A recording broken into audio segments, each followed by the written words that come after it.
Are you like gonna say action? I can. Action. Okay.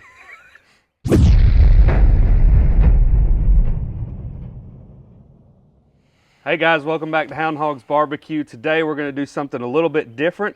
We're actually going to do a steak challenge. We're going to try my dad's steak the way I ate it growing up. We're going to try Guga's steak, and we're going to compare all that to a comp steak. So let's get to it. All right, so today I'm going to be cooking our Guga steak. The Guga steak is typically going to be salt, pepper, and garlic, and that's typically kind of the foundation for most steaks, but I don't know, maybe a little bit more would be good, but we're going to find out in this video. All right, so as you guys can see, the steak that we're working with today, it's not ideal. This thing has a pretty small spinalis. Just FYI, Mr. Guga, Your Honor, the other steaks that we're going to be using today are pretty equal in quality. It should be a pretty fair fight. We're going to start off with some salt. I'm going to try to do this just like Mr. Guga to do. We're going to just get a little bit of sprinkles. You know, they should make salt that's like colorful, like actual sprinkles. Next thing we're coming in with some freshly ground black pepper. We need one of these with like the wheel on it that's like 3 foot long. And then finally we're coming in with just some garlic. Does that look like enough? Hopefully I'm doing this right, Mr. Guga. What was the thing you said to say? Oh yeah, he's what's Mr. Guga say? Let's to get it.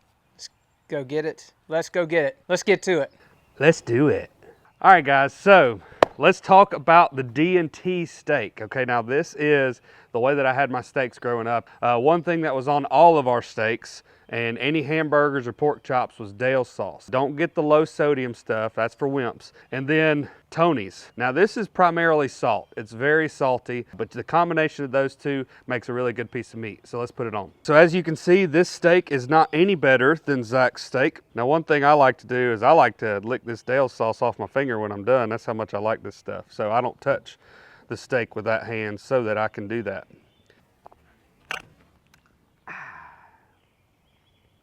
And then we're gonna go on with just a decent coat of Tony's. The thing about beef is beef can handle a lot of salt, a lot of savory flavors. And so you don't wanna coat it on here, but just something like that. You got a good coat. You can still kind of see through it. That's gonna be a good amount right there. So we're not gonna show you the process of our comp steak because we have a whole video that you can find right here in the cards that'll teach you everything of how to do a comp steak.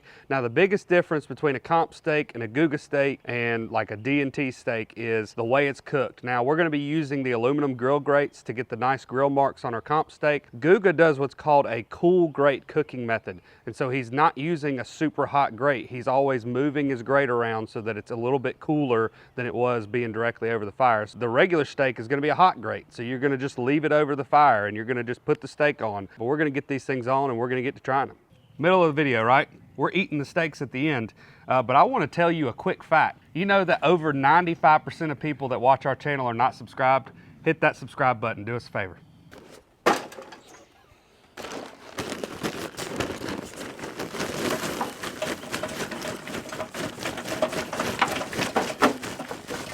So freaking stupid.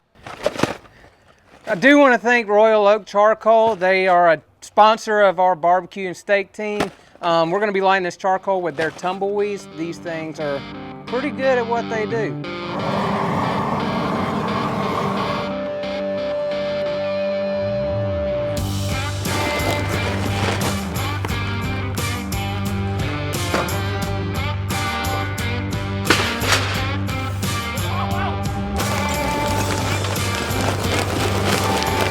Hey, Mr. Fire, can I borrow some?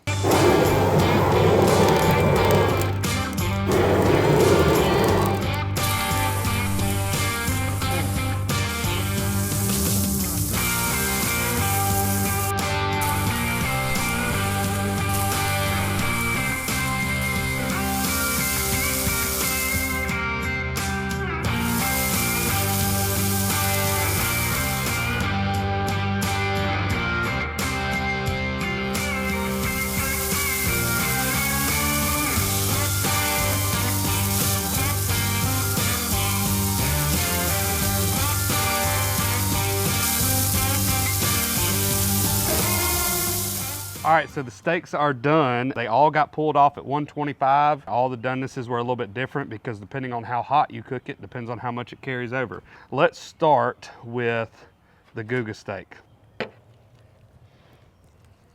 Okay. You weren't supposed to eat yet. Whatever. That's actually pretty good. I didn't feel like mine was very good. Hold on, I gotta try a different piece because maybe I just got a bad bite. No. Keep taking them child bites. No. There's just something missing. It tastes like Longhorns. Longhorns don't have that great a steak. Apologies, Your I Majesty. know I am used to a lot more flavor. I mean, I would eat it, but compared to other steaks, it's not my favorite. Well, I'm super hungry right now, so. Yeah, let's go for the D&T steak. Tastes like Dale's. I mean, it's good. The steak that tastes like Dale's. Yeah, which I like, but Yeah. maybe you don't like. Maybe you don't like it as much. To me, that one has more flavor, a better flavor, and then we should know what this one's gonna taste like, but we'll see. I mean, as far as flavor goes, that's where it's at. Yeah, and texture.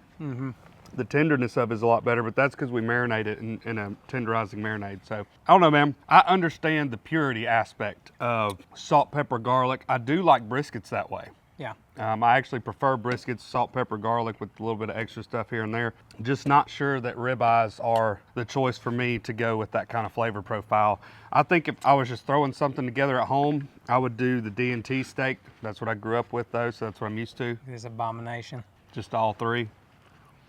That's a good idea. Oh, I thought that was already what you were doing. No offense to Googa. He is the ribeye and steak king of YouTube, and we love watching his channel. But I think just adding some extra rubs in there is really gonna set the steak apart. So with that being said, do what you like. It doesn't have to be salt, pepper, garlic powder. If you're a purist, go for it. But if you're willing to add some extra flavor in, you might have a better tasting steak. You got anything to add? Or you're just gonna keep eating? You don't have to add anything. As always, guys, we want to encourage you to turn those ideas into realities. Get out there, cook something new. We'll see you next time.